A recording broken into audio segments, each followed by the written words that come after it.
This is James Arnold Taylor, voice of Obi-Wan Kenobi. Welcome to a more civilized podcast. This is the podcast you're looking for. You may not go about your business. Stay here, listen, and then move along. Hello again, listeners. As usual, it's Kyler. And I'm Chris. And I'm Ross. And not like usual, we've got a guest this week. I'm so excited. It's our buddy. It's our official fact checker. It's Steven. that was appropriately anticlimactic for this podcast. Oh, well done. There's only one person out there I can think of who would actually be excited about this. And it's Emily. Yeah. I was going to say, I hope it's Emily anyway. Yeah, I know. It could be awkward if not. Emily's just sitting at home. I've heard this guy before. Yeah. Also, not... No, actually, she wouldn't. I've heard literally every opinion he's going to share on here. Oh, man. Yes. That's my point. Right? It's just like, all right, yeah, why would I go listen to you talk about Last Jedi more? It's like, well, obviously, because I get more brilliant with each time. So, Ross, we got a little bit of a different setup this week. Yes. This week and next week. Yep, this week and next week, a little bit different because of the Rona that's out there. My Corona. I can't, of all the parody songs out there, I can't believe nobody has done a parody of My Sharona. They haven't? My Corona. Are you kidding me? Not that I've seen. Yeah. It's the most obvious low-hanging fruit, right? Like, how has nobody done that? So, Ross is following Imperial protocols instead of doing the right thing and coming and recording in person. So, we're actually at Chris's house this time. Yes. Ross is... Social distance, 6 feet away. Ross got is the microphones all literally swung out away from phoning the it table. in. It's true, yeah. It's a very weird setup. It from is. our normal. We're also in my. I can't play an old footsies storage with Chris room under the full of table stuff. like I normally Yeah, do. sure, we can. We got one leg. That's true. We are long. Yeah. Okay, there we I'm go. not worried about you Yeah. spreading corona to me through your foot. Yeah. Not like I'm gonna go breathe in my feet area anytime soon. So. Anyway, so we also for next week's episode we were gonna have Steven on anyway, and then I was like, dude, just come again, and just do it this week. So he's on here for the first time, quote unquote. Anyway, and I'm an Supporting introvert with nothing better to do. yep, like the rest of us listening to this podcast. So he's here. It's gonna be pretty fun. We've got fun little discussion. This episode will probably be a little bit shorter. But first, the newsy news. Nope, just the regular news, Chris. No, the newsy news. Nope. It has already been Regular declared newsy. It's the regular news. Ah. Back from the dead. The dead speak, Chris, and they speak the news. You just made the news into Palpatine's clone. I'm on board with that. Go ahead, give us your dead clone news. Oh, Rise of Skywalker. So Regular news that I have Rogue One style stolen from Ross to read as regular news. You think you stole it, but remember, it still goes through me for the edit, so we'll see what happens. I still stole it. Have either of you said Have you? news on recording? I know Kyler has. That's true. Yeah? Can insert that anywhere he wants. But yeah, we I have not said it in recording. we're so sick of Steven sniping our news out from underneath us on the Facebook group. We decided to have him come and do it live. Yes. Okay. You know what we really should do is post some of this news before Wednesday's episode. Just snipe it from Steven. Snipe it from Steven. I already have done that for half of it. That's true. It's true. Steven is too good. You got half Sniping this himself. news for me. It's true, actually. Go ahead with the news, Steven. Okay, so actor Andrew Jack passed away from the coronavirus, and as far as I know, he was a background character in Force Awakens, but he looks like Dodonna. He's got like the big white long hair and beard and stuff. Yeah, And he was the dude in at the Battle of Crate before it started who went out with yeah. the viewfinder to look out and yeah, take a gander at everyone. yeah, Probably that his guy. longest on-screen moment. But also, based on his name, I assume he was also a pirate or possibly an alcoholic beverage. Yep. He was also, from what I've heard, a dialect coach who helped actors, and he also is the one who made the Elvis language and the Black language in the Lord of the Rings trilogy, and actually speak local language they could use. Which is pretty cool. It is pretty awesome. That's- I love the Elvis language.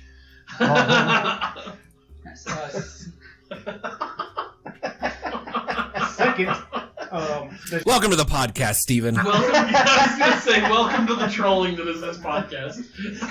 I'm not there, so it's got to be I need you. to bring this chair when we record at Ross's. This is really cozy. I got a nice armchair here. It's great. This would not fit at Ross's. That's true. Barely fits in here.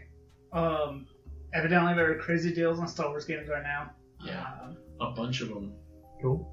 Like the Battlefront, the old Jedi Knight games and stuff. Like, I think it's on Steam, but Not Jedi Knight, Knights of the Old Republic. Knights of the Old Republic. That's what I was thinking of. KOTOR. Thank you. It's one of the best Star Wars games ever. Yep. And they're the real Old cheap Republic right now. that's already free has a double experience weekend, so go log back on and play. Actually, not even a weekend. It's up until May. Hopefully they are still on sale by the time it goes live. I checked the dates. By the time this goes live, I think only one of them will have been passed. Like its thing. A lot of the sales and stuff are running like through the end of April or into May or stuff like that. So All right. you should Looks really like- go and do it. So Yeah, if you want Knights of the Old Republic, you'll have a day by the time this posts. Oh no, wait a minute. No, it'll have been done by a week because we already have this week's episode recorded. That's right. So we'll No, we post. don't. Yeah, oh we- yeah, that's Yeah. right. So we'll post that in the Facebook group too. I mean, you guys have said that multiple times and never have, so maybe this time you actually will. I mean, when I say we, I mean someone other than me would probably. And then the other two forget, and Yeah, you guys yeah. never do. Yep. That's possible, yeah. So the news is, hey, this was a deal you probably missed because we neglected it. They are only adequate. Still good games though, even at full price. And last piece of news, you may have already seen this because I posted it a few days ago, which will be weeks ago by the time you hear this. Mm-hmm. But LEGO is doing a 501st Legion Clone Wars core set. Saw that. That was cool. Which I'm excited for. I don't think the Bark Speeder or the ATRT that are in this are as good as previous Bark Speeders or the ATRT that they've come out with, but it does have a specific 5's minifig in it. So nice. that alone right there is worth it. Cool. So it'll be pretty cool. Yep. I'm excited. So is that it, Ross? Did you want to tack anything on? Any news? No. Okay. Yeah, that news was the newsiest. Nope, it was just regular. It was just regular. Regulars. Old news because I'd already shared half of it. You can tell Stephen is not bitter at all. Well, Stephen, if you'd stop sharing the news in the Facebook group, then you'd hear it here first, and it would be news. Yeah, but then it Well, no, he already did it. But yeah, exactly. But then it ruins the whole. I won't say it that way. Ross can't repeat it ever. But it would ruin their whole shtick when I do spoil it. That's true. And way to be more wise than I was. So today we're going to talk about one of, if not my favorite arc in the Clone Wars, the Umbara arc. It is widely popular. It is many people's favorite. A lot of people think it's just really great. this is episodes 7, 8, 9, and 10, I believe, from I believe so. season 4. Yeah. I just watched them, so that should be fairly close. Yep. Aim for that part of season 4, you'll hit one of them. Yep. They're really good. So let's talk about it. Chris, you just barely watched these. I guess. did just barely watch these. Yeah, so Kyler was discussing with people on Twitter this last week about how they were asking why we haven't done more Clone Wars content. And he said, well, we're waiting on Chris because Chris needs to watch stuff. And I was like, oh, hey, wait, what is this? He's like, I'm like a third of the way through season 4. Like, there's stuff we can talk about. Yeah, and that was definitely news to me because the last time I talked with Chris, he was like, I just barely finished the landing at Point Rain, like that stuff for the one we did last. Like that was the last time we talked about what that's he'd true. seen in Clone Wars.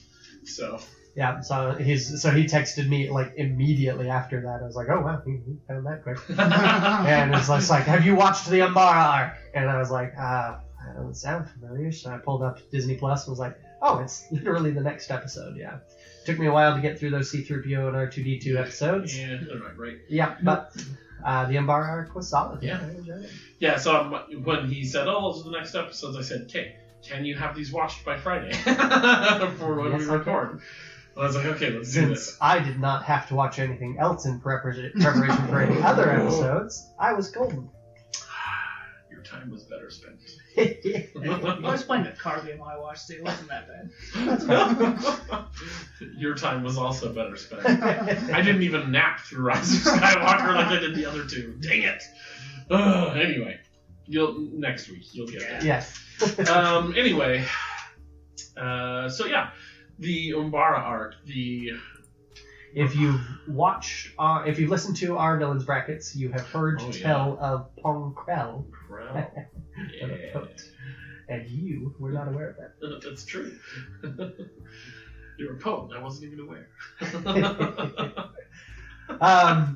So this is the infamous Pong Krell taking command of Anakin's troops for the invasion of Umbara. Yep. So Umbara is a shadow planet, which is where its name comes from, because Umbra in Latin is shadow. So the planet's all dark, which is a really cool aesthetic for the Clone Wars. They'd done dark episodes before, but nothing quite like this. Yeah, this is... So the only light in the episodes are really from their equipment that they have, or from bioluminescent creatures or plants. Yeah. So the lighting effects in this episode are really cool. It's a beautiful arc, just straight up beautiful. But it's another one of those return, kind of like landing at Point Rain, like we talked about in the Clone War, Begun the Clone Wars have, whatever episode that was. Yes.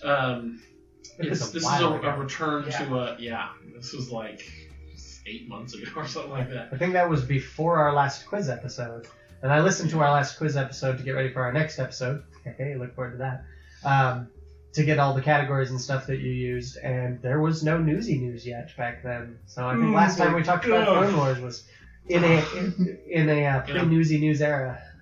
Darker, sadder What world. a glorious time. But, so it's a return to the kind of the Grand War. They wanted to remind you of the fact that this is a big sprawling war. Yes. Lots of death, and season 4 had really gotten a lot darker than previous series. Like, there's a definite uptick in that. Yep. Save for those 3 with our 2 episodes. Yeah, save for those. They're not great. Isn't it season 4 about the time Maul comes back too? Yeah. Yeah. So that's about the time. They had mention of him in season 3. We met Savage Opress during season 3. And then Maul's right after Umbara. We got like a couple episodes, and then Maul's back. Yeah. So based on what Disney Plus. Season 4 is where it really gets dark, and honestly, it starts getting really better. So the inhabitants of Umbara are allied with the Separatists, and they have some really cool tech. It's all like animalistic, almost like they have this big like centipede tank kind of a thing. That was cool. I like that. Pretty neat. And so the Republic is trying to capture this planet, and everything's all dark. They don't really know anything. And that first shot too, when they're like dropping everybody off, like the gunships are flying down. They've got the spotlights instead of lasers and stuff. Clouds. It is such a cool. And you see the ATRTs like drop out the back. Yeah. That's pretty cool. Really, really cool. I can't wait for Umbarans in Legion. That's gonna be so cool. I finally have somebody here to talk about Legion stuff. And immediately, like the first episode is just sort of setting up the main players, right? Here's the Umbarans and why they're dangerous, and because they're exotic. Yeah, they're exotic. They've got tech we haven't seen before. Mm-hmm. You're fighting on their home turf, so they're kind of sneaking around. It's clear that they have the home court advantage. Yes. And then the first episode sort of sets up the challenges that the Republic is going to face in conquering this planet. They're saying, okay, well, here's this airfield that you're going to have to take in this fortress that leads to the capital, and here's why the fortress is a problem in terms of taking it, right? You know, it's got this defense, it's got that defense, so we're going to have to find a way around it. And then at the end of that episode... The initial plan was for Anakin and his men to circle around behind the capital, quick strike to open the way for Obi-Wan and the rest of the troops to come in the front. Yeah. But then Anakin gets pulled away because the Supreme Chancellor wants to talk to him, or just the Chancellor, I guess. And his troops are put under the command of Pong Krell. Yeah, and that's basically the end of the first episode. Yeah, Dexter Jettster's grumpy older uncle. Yeah. Who does not own a diner. So grumpy younger, I guess. Who does not own a diner, which is why he's grumpy. Yes. Yeah. He wishes he had a diner with an excellent employee like Ross. It's true. Yeah. And he's constantly grumpy. Ross, I hope you heard that. You're the reason Pong Krell goes to the dark side. Don't blame me for things.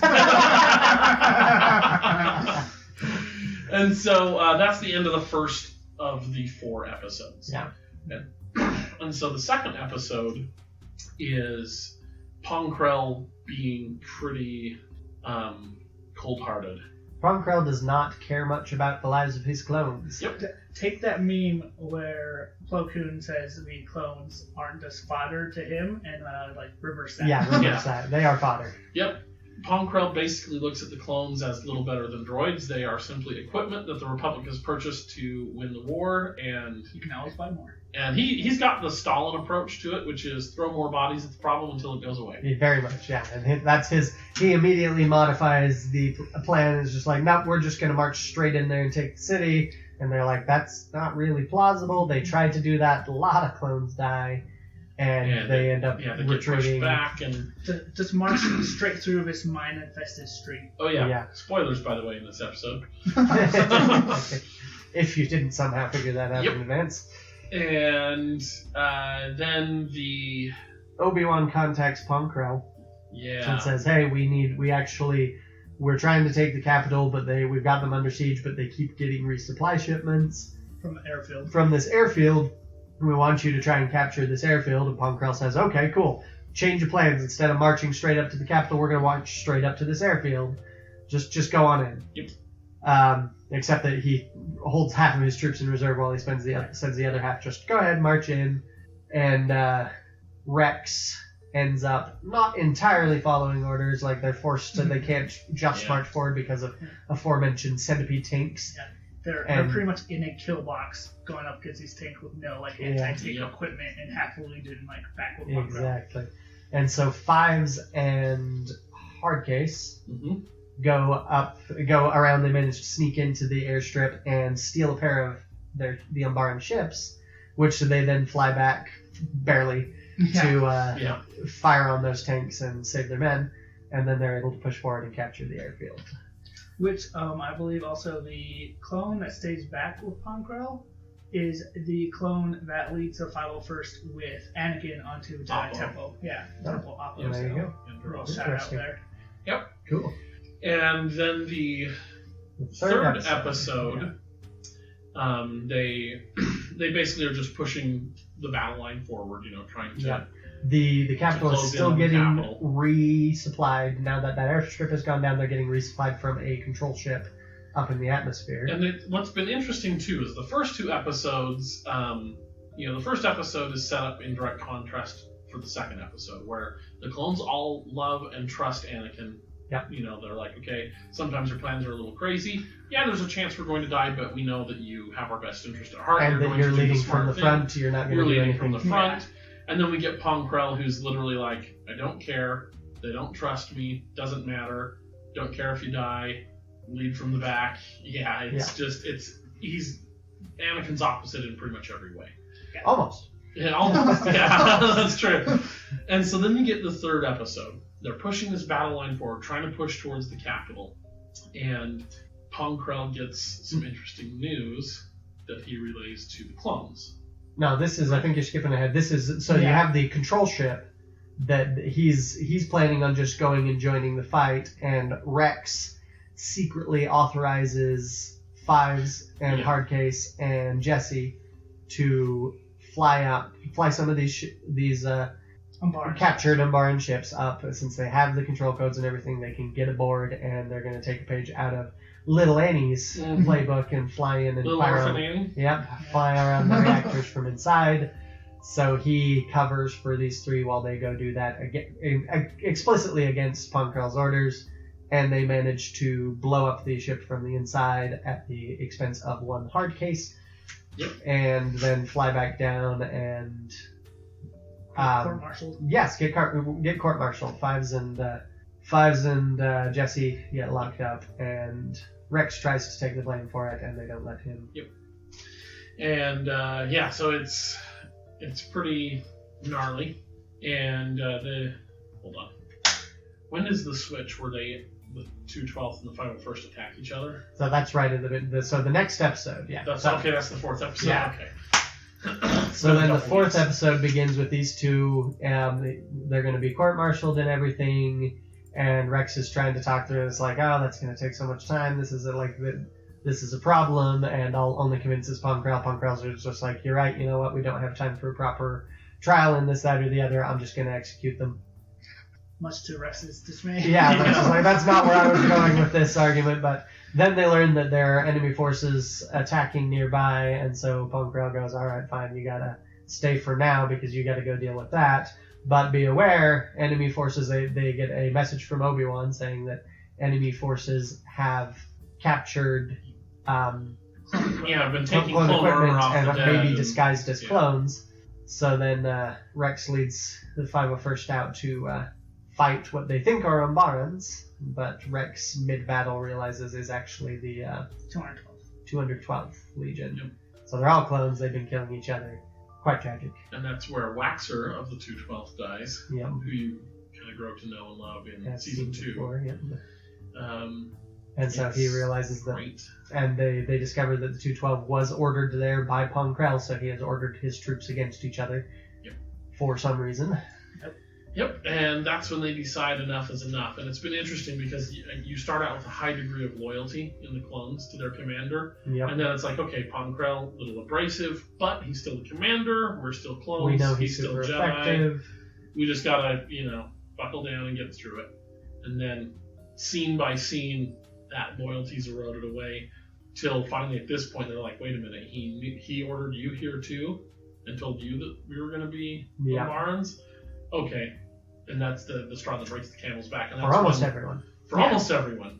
But that's where Rex, who's been sort of the one holding back this tide of insurrection among the 501st, basically says, okay, enough is enough. Like, he's a traitor. We're arresting him. Yep. And so you get this incredibly tense showdown as the clones try to go up against a Jedi. Yeah. Not just a Jedi, yeah. A dual-bladed wielding Jedi. Yeah, so Dexter Jettster, remember from episode 2, he's got 4 arms. So Pong Krell dual wields double-bladed lightsabers. So imagine Darth Maul, but 2 of those lightsabers. He's the one person for whom those stupid salad tongues make sense. Because he does need to flip them open one-handed because he's using them one-handed. Everyone else is using those two-handed anyway. You might as well just have a hang in it. But yeah, so he's dual-wielding double-bladed lightsabers. He's got a good foot on everyone around him since they're all the same height. And it's an intense showdown.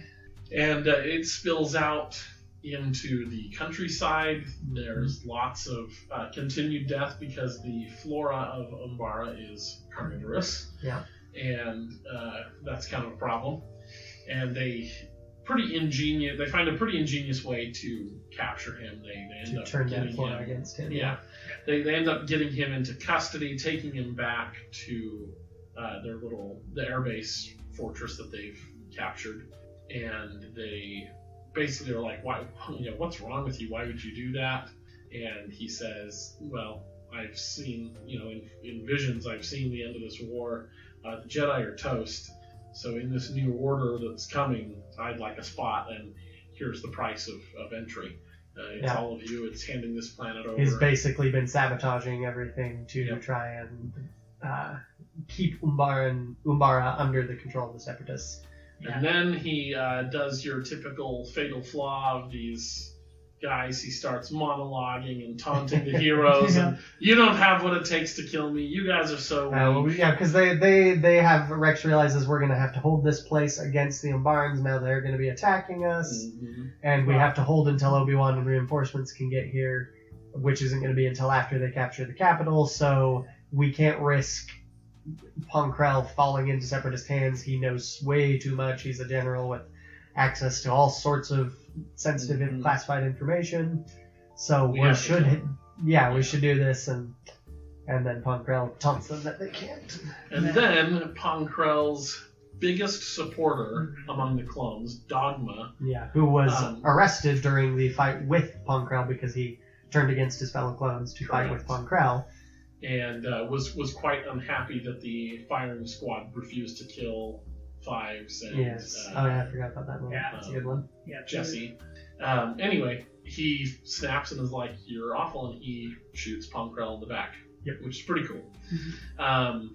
And then that's basically where And then they the do episode hold out. ends. And- Then they do hold out. Yeah. Anakin shows up again, and No, Anakin. Or no, Anakin gets it, but Obi-Wan shows Obi-Wan up, makes it excuse me. there. Yeah. Obi-Wan shows up and saves the day, and there you go. Boy, I do believe they take Dogma away too at the end. Yeah, Dogma does get he's officially arrested, and I assume gets court-martialed eventually. Which raises a lot of questions like, how did they explain this whole mess to Obi-Wan? I mean, it's pretty straightforward. I think once you Yeah. get down to it, he was sabotaging everything. We tried to arrest him. He turned against us. we tried to arrest him, and it went like an arrest of a Jedi versus a bunch of clones would normally go. Well, unless there's an Order 66 in play. Well, yeah. But Unless you have But that's all not so much of an arrest as an execution. that's true. It's an execution, and was unexpected. Pong Krell knew quite well they were coming. And you Yeah. have all the clones acting unanimously. Yeah. Yeah, that's true. But man, boy, this arc is great. Stephen, what are your thoughts of this arc? I mean, we kind of just finished the summary, but what do you think? It's probably my favorite arc. It's one of the best arcs. I mean, anytime a Clone Wars focuses on clones, Clone Wars is good. And so, yeah. That's a complete opposite of what Ryan Farron was saying on Twitter. Yeah. So Yeah, it's interesting. yeah, one of the best arcs to me. I mean, I always like when it focuses on clones. They actually get to see the Clone Wars part of Yeah. it. So this is one of the arcs that focuses most heavily on it. So Yeah. Well, Chris, what did you like about it? Well, let's see. Well, did you like it at first? I did, guess? yes, I mean, absolutely. I liked it. I thought it was very solid. I enjoyed it. I have my complaints where I'm just like, I wouldn't have minded this being different, or I would have preferred this. But all in all, I'm just like, yeah, no, they're minor complaints. I liked it. I do like the focus on the clones, like, especially not just having them around, but seeing this is all from the perspective of the Yeah. clones. Like, if this was a book, your perspective character would be Rex and Fives, and I think that's great. Like, you don't, even in Clone Wars, we're generally still with the Jedi, following the Jedi, what they're doing, and it's a different matter when we get to see the clones dealing with this war from a non-superpowered perspective, especially when you're dealing with a commander who is a Jedi who is not acting very Jedi-ish, who is straight up racist against you, and who eventually who turns against you and becomes the biggest threat. And yeah, that's all intense and great stuff, and I love the dynamics of the back and forth. Yeah, how this builds slowly over time, where you got people are, some people are unhappy right from the start about dealing with Pong Krell. Fives right from the start is just like, I have heard some crap about this guy. Yeah. I don't know about this, and then that just gets worse over time until you've got almost open insubordination even against Rex, who is trying to keep things under control, and then finally reaching the point where Rex is just like, screw this guy. I gotta go behind his back, I gotta do this, but I'm still gonna keep the face, and then finally when it breaks, it's just like, okay, well, he's officially a traitor. Mutiny it is. Yep. Ross, what about you? What do you like about this arc? It's funny because to listen to you guys talk, I'm kind of the opposite. As much as it's nice to have faces for the clones, the supposed to be faceless mass of fighters, I've never really attached to any of the clones, but it is interesting to see a counterpoint to the Jedi. Yeah. So Is your brain full of coronavirus, Ross? Well, I agree with Ross on that one. Like, if you're not Rex or Fives, I have a hard time remembering who you are if you're a clone. Yeah, absolutely. And it is very hard to discern. Like, I love D. Bradley Baker, and he does a number on playing every single clone in this entire series. But yeah, it's even in this one, like, I was paying some pretty close attention, and it took me forever to get Jesse's name down. And if it wasn't Jesse, Fives, or Rex, I couldn't tell them apart. And Dogma. Dogma's very, very easy to see, but it's like Hard Case and some of the other guys that are running around. It's like I got no idea who. Like, I knew who Hard Case was behavioral wise. I like that, but just at a glance, it's hard to distinguish between them, and so that makes it difficult. The ones that are most distinctive tend to get the recognition, and so it's like, oh, okay, Dogma's got this giant V on his face. That makes it very easy to remember him. And it's like, but then Fives isn't that distinctive if you're not paying attention and realizing that his armor's different from everyone else's because he's an ARC trooper. Yeah. I think Rex and Fives are easier because they show up more often and they have the different armor. Well, and even then, it took me some time before I was like, oh, okay, dude with all the hash marks, that's Rex. Like, I know what Rex looks like with his helmet off. Yeah. But with his helmet on, it took me a while before I was like, oh, okay. That one right there. But even now that Fives is showing up in the most recent episodes of Clone Wars, I had no idea who he was from the rest of the season. I remember the name, Really? but I think that was mostly because And, to be fair, people talking about it. I would probably have more trouble remembering him if I hadn't been introduced to him via our hero bracket. Yeah. Oh. Well, and the other clone names that we've talked about here in just the last 5 minutes, I have no memory of any of those except for Captain Rex. If I hadn't just watched it, I would probably have lost. I almost did that lose makes me Jesse. so sad. Like And- the new season, the first episode of the new season, you have Rex, Fives, and I think it's Jesse and Kix. Like Jesse and Kix. I don't know where it came from or like who they were before. I knew Kix Rex and shows Fives, but those two, I'm like, I know you've showed up in episodes before. I think I don't know who Kix you shows are, up in this arc. I think this is his first arc that we see Kix. I don't could remember be a wrong. Kix, but yeah. Yeah. Yeah, I don't know either. Maybe? Kix is the medic. Maybe? There's a medic. So, like I said, if you're not Rex or Fives, I have a hard time. And Dogma, this is Dogma's first arc. Rex and I think Fives it's and only- Cody, I reckon, are easy. Jesse, I think, is maybe a little bit before this, but not by much. Yeah. Actually, it might be this Well, and arc. even then, for this one, Jesse, it took me ages to get his name down. Visually, he was very easy to Yeah. distinguish because he had that giant Tattoo, New Republic yeah. or Old Republic Yeah. tattoo on his face. And Yeah. that was easy. And he had a matching image on his helmet, which I really liked. Like, both he and Dogma matched their facial tattoos to their helmets. And I'm like, thank you. That makes it a lot easier. Fives, get on that, man. I know he that has a 5 on his forehead. he has it on his forehead, but not on his armor. Yeah, that's true. And so I would always have He trouble has- once they were armored. His helmet is the eel from the first episode Oh, that eats his buddy. well, there you go. A little morbid. Yeah, Yeah. it is. fun. It's stylized, obviously, but it's the eel. yeah. And who's the one that has the Twi'lek on his helmet? That was Waxer or Boyle. Which one of them dies in the? Waxer. Yeah, Waxer. And was that Hera? No, it's the little girl from the Ryloth episodes. No, right. I thought the little girl was Hera. I don't She think grows so. up to it's become not. Hera. Yeah, I was gonna say. Okay. I think there's that would be wrong age wise. I think there's rumors that Hera showed up in Clone Wars, but I don't know if there's any official like, yes, this one here is Hera. Well, the fact checker has spoken. There you go. That was easy. Ugh. Damn. Yeah. I told you, it's a lot easier when I'm here.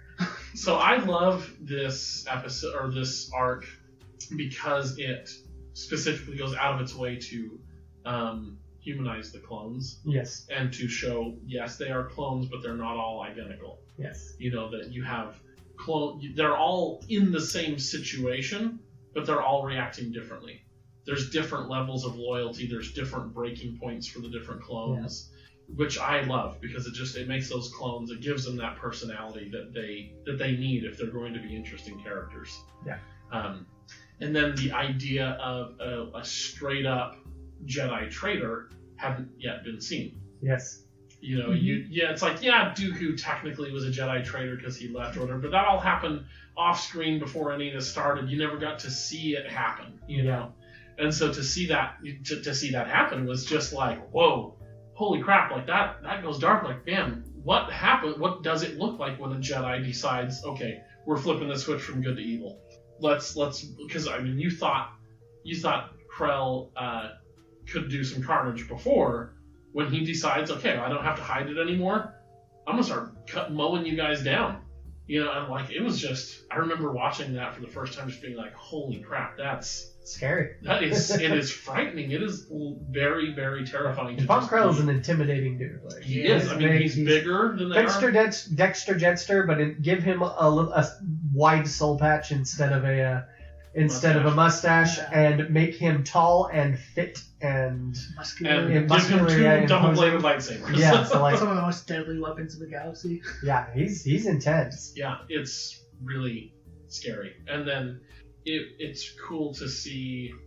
I enjoyed the clone to see how much Rex does care about his other clones, that what he's willing to do to protect them. And I like the questions of morality that this arc raises. Yeah. You know, like, these are Jedi. Should you kill them? Are you We're going loyal to to the New Republic. And we follow orders, but are we gonna follow orders if they're gonna get us mowed down? Well, and even when Rex is sitting there debating killing Pong Krell while Pong Krell is taunting him for being weak, too weak to actually pull the trigger.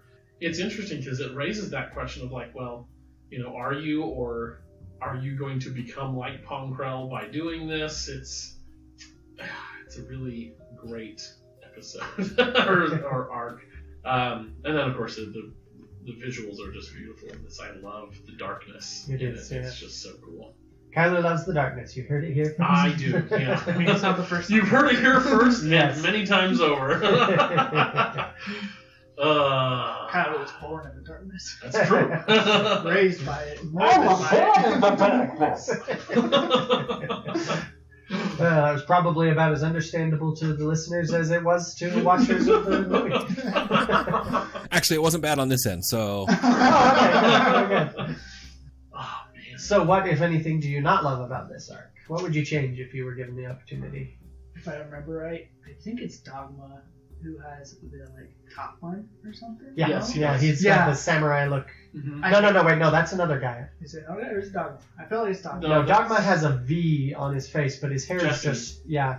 No, Is it it's not Jesse Jesse. that has Jesse has the New Republic tattoo and is bald. I didn't catch the name of that clone. Yeah, one of them has a top one. Yeah, and he's got the little prison Yeah, tattoo. yeah, exactly. the Yeah. that? teardrop. Oh, top. Top. Okay. Yeah, I hate how he looks. I don't know. Oh, That's really? just me. Really? I hate that top bun, teardrop look. Just redesign him. So, I don't I know like that it. Samurai, old school. This Yeah. is not something that I dislike, and it's not something that I think I would even change.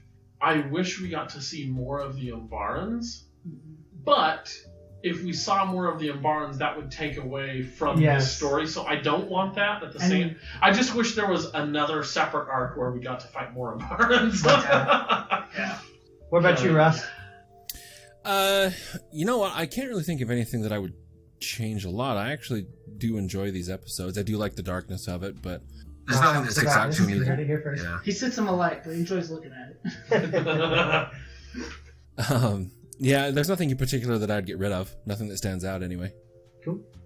I like how scary Pong Krell is when you watch him fight people, you know? I mean, it's... Like, for a kid's show, I think that's Oh, yeah, about as yeah. close to terrifying as you Yeah. can get in the Yeah. Clone Yeah. Wars. Like, even, Layer of Grievous is creepy True. and still scary. And award But winning. there is... Yep. Yeah, and award-winning, you're not wrong. But there is something, raw and visceral in the terror of when Pong Krell is like, okay, I don't have to hide anymore. Game on. Let's do this, clones. This is the game you want to play. Here we go.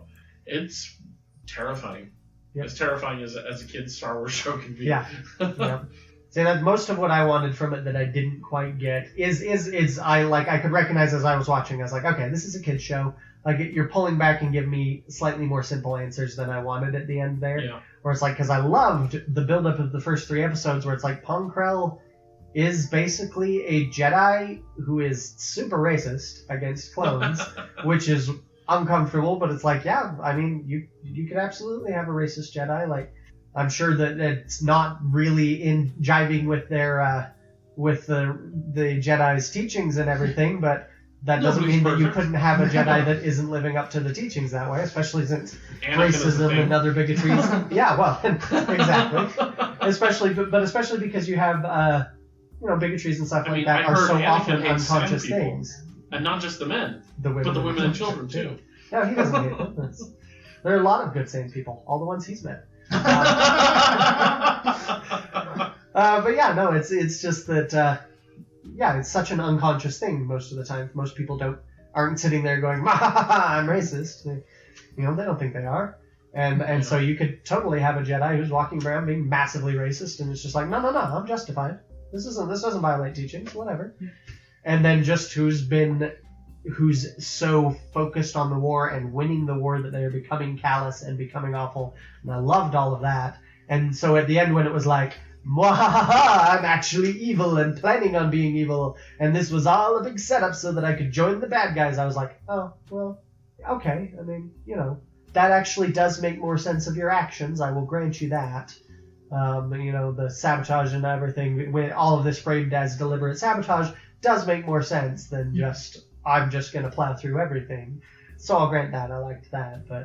But yeah, it was just one where I was like, oh, I kind of liked the disreputable racist Jedi. Like, I want to see more of that. And you heard it here. Chris wants more disreputable racist absolutely, Jedis. I do. Well, and that's what I like. It's one of my minor but frequently occurring frustrations with Star Wars in general is that it's like there's so often we back away from the in-between of just like, hey, the Jedi aren't all perfect. Like, you could have a Jedi who's kind of an awful person and is still towing the line enough to remain a Jedi, and that would be uncomfortable and horrible and bad. But we never do. It's always like, oh, but they're back. Hey, you got the High Republic coming with a crap ton of new I'll Jedi. be intrigued to see how that goes, yeah. That'd be, yeah. And that's definitely an era where if you were going to have a Jedi who is not the good guy, they would have to be that. Yeah. So I like that. I'm That's hoping true. It to does see open that. up a lot of interesting possibilities. Yeah, we'll see. I don't necessarily have much faith in Disney at the moment, but Yeah. I'm 50-50. I'm like, this could be really good. It could be really bad. yeah, who knows? And a lot of great authors involved in it, so we'll see. And Yeah. a lot of great comicers. But yeah, so yeah, I got to the end there and I was like, okay, that was a little more oversimplified than I wanted, but you know, still a gent, still cool. And then also, my biggest pet peeve with this is just that they killed Pong Krell. Like, I was just like, oh man, but that was a character, even with the I turned to the dark side, the oversimplification that I didn't want there, he was still an engaging character that I wanted to see more of, especially in contrast to Anakin. Because it's a very interesting setup there where it's like you're taking Anakin out and putting in Pong Krell with Anakin's troops, which makes him a direct contrast. Everything he does is in contrast to what Anakin does.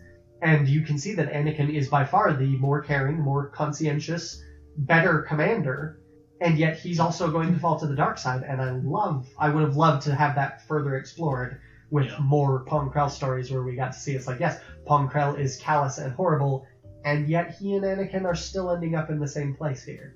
What is it that's doing that? Like, that could have been great. Yep.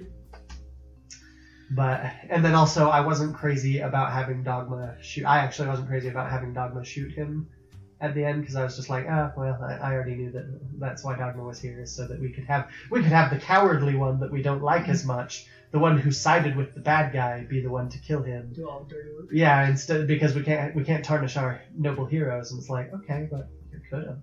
That would have been A lot more interesting. it would have been interesting, but again, it's a kid's show. It's a kid's show. Yeah, like That's what I was gonna understand say why is- they went for that with Dogma and everything. I'm like, that's a classic cop out of we can't have our hero kill people, so Well, along let's those have the lines- betrayed but not as good hero. Well, they literally do that in season 3 or is it the beginning of season 4 with the coronet, the meeting ship with like Duchess Satine and Obi-Wan and Anakin, Oh, when and then it's where like- Anakin comes where up and Anakin kills just comes the up guy, and stabs him. I love so that. that one, yeah. neither Obi-Wan or Satine have to compromise. And Anakin's like, what? He had a bomb. Like, what Well, else? yeah, and I love the setup of that too. It's not just that he does it; it's that Obi-Wan and Satine are both sitting here like, we can't do this, and this guy's like, ha ha ha, yeah, exactly. Who's gonna be willing to do that? And yeah, I do love that moment. But again, it's because the audience knows where Anakin's going. We can do it with Anakin, but we're not gonna do it with Rex and stuff. And I'm like, okay, that's fine. Yeah, and I don't think they'll do this, but it'd be interesting if it did. But we know, like, Rex, Wolf, and Gregor, all, like, in Rebels, they go away, they take their chips out and stuff. It'd be so much more interesting if, when we get to this last arc of Clone Wars, if we see them actually trying to sue Ahsoka, or, like, going 66 and then. I don't think they will, but that would be a lot more It would interesting. be interesting. It's true. Yeah. Oh, Yeah. yeah. I'm excited for this last arc, which actually, by the time this airs, Yeah, will be Next- just about to start. Yeah. They the will last be. arc. Yeah. Yeah, I'm next still week working from my way recording forward. is the last episode of this arc, and so yeah, by the time this comes out, it'll be in that last arc. I had a laughable moment, just before this season of Clone Wars started coming out, like a month before, where I was like, I could get through everything between here and there by the time that starts airing. And then it was like, well, I mean, I can get caught up here. I can get caught up on that season. And now it's like, well, I watched part of season 4 this month. There you go. Keep harassing Chris. That and is my watch us more. contribution. Yeah, I try and at least watch an episode or 2 a week, but yeah, not usually. That's all right. But they do get better, though. I mean, each season. It is. better It than has the been. last. It is solid. So- Yeah, I've noticed that. Oh man. Well, I mean. And I will say that it was actually when I watched, I was getting through the Umbara arc, and that was one of my thoughts. Was I was sitting here, it's like, see, this is what Kyler's been talking about. Like, this is solid stuff. Like, I really like this, and I was like, this is hitting the level he's been saying it hits, and I'm enjoying it. Yeah. Yes, it's so good. Ugh, well, I think that's everything I wanted to say about it. What about you, Russ? Yeah. Anything else to say on Umbara? I think we've covered it. Cool beans. All right. Steven, any more to say on Umbara? Nope. All right. Okay. Well, as per our usual arrangement, you are welcome and encouraged to follow us on Twitter at More Civilized and join the Facebook group, which is called the More Civilized Podcast, found at facebook.com/More Civilized. Hey, look at you out with the show. Hey! You can also go support us on Patreon. Oh, that's right. Oh yeah, we should mention See, I've that. got to update the set list. You gotta mention that more often if you want more That's than one true. person. Yeah, don't let Steven be alone in Patreon. By the time you're hearing this, there will actually be rewards in there behind the paywall. Steven has given us $10 for absolutely nothing at this point. Actually, not that much. And Actually, giving you less. we've got the Valentine's 2019 Director's Cut in there for just the $5 patrons. So Yes. that's really a very, very funny episode. We'll have to do an AMA soon for that. We will. Maybe once we have more than just Ethan. Yep, exactly. Especially since I'm signed up at the lowest rank. Yeah. Mhm. You know what? If you stay signed up on your own and don't get any other rewards because you're alone, we'll just get you a T-shirt at some point. Yeah, that's true. Well, Kyler already has to give me a particular one. You guys are It's coming true. out with. Sweet. Yeah. So yeah, join Patreon there. It's just a More Civilized Podcast. You can find us there. Now on Patreon. Yep. Patreonize us. Yep. Woo! Give us your hard-earned pennies so that we can afford to do some better things. Yes. So, yeah. So speaking of social media, because I have no segue. Maybe you should freshen up with new segues, Ross. What? You kind of broke up, but I missed that's most okay. of Don't that. worry about it. Okay, I'll get it in the edit. Anyway, yeah, you can go to Facebook and join the Facebook group where you can find things like this week's Meme of the Week. Meme of the Week. I love it. Do I love that that's becoming a thing? I don't know. I was hoping for some sort of, response from you guys, and I'm glad you I'm sure Kyler prefers that to the meme. Oh, that's right. I forgot about card table.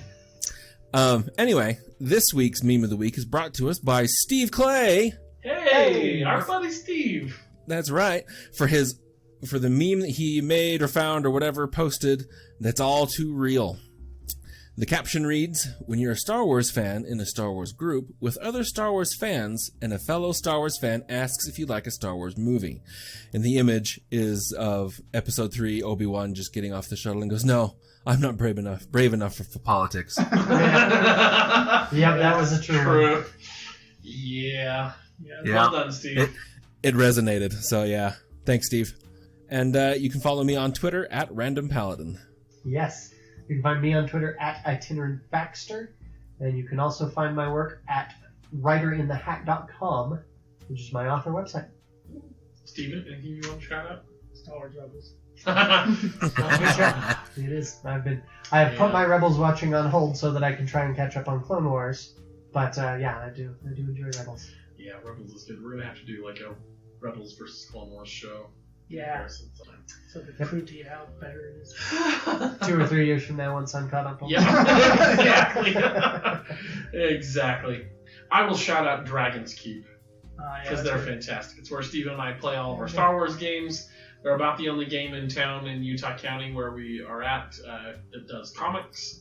So go patronize them if you can. And I believe every store does comics. Too. Yes. Yeah, all 4 of them Regardless do. which one you go to. Yeah. And I'm going to shout out Caleb Ovard because he's awesome and he's super bored because he is a teacher without much of anything to do right now. Yep. Stuck at home. Yep. Good old Caleb. Good old Chubbs. Yeah. And Oh, and actually, and on that note, speaking of Caleb, he's given us a good suggestion of having a semi-regular Battlefront 2, original Battlefront 2 game. It's multiplayer. So- Hallway of Doom. That'd be fun. Those Star Wars games on sales that we mentioned earlier, you can get Yep. And Star then Wars join us. Battlefront 2 on We are going to try to make Steam. that like a semi-regular thing. I already owned it on Steam, so hey. So did I. Yeah. I did as well. Give it. And yes, Well, you had the it on Xbox, multiplayer so That's true. Fair enough. Yep. the okay. multiplayer does work out of the box, so there's nothing special to do. Just buy it, download it, Yep. you're ready to go. Ross, do you want to send us off from your undisclosed location bunker? You mean the place that we normally record from? You guys are just in some place weird? Your apocalyptic holdout that you won't let us into because Your rebel base. Because you're afraid of the blue shadow virus. It's just you. In is a strong word. I mean, you were like on the porch, but you know. Anyway, thanks for listening, and may the Force be with you. Always. I'm Anna Graves, and thank you for listening to a more civilized podcast.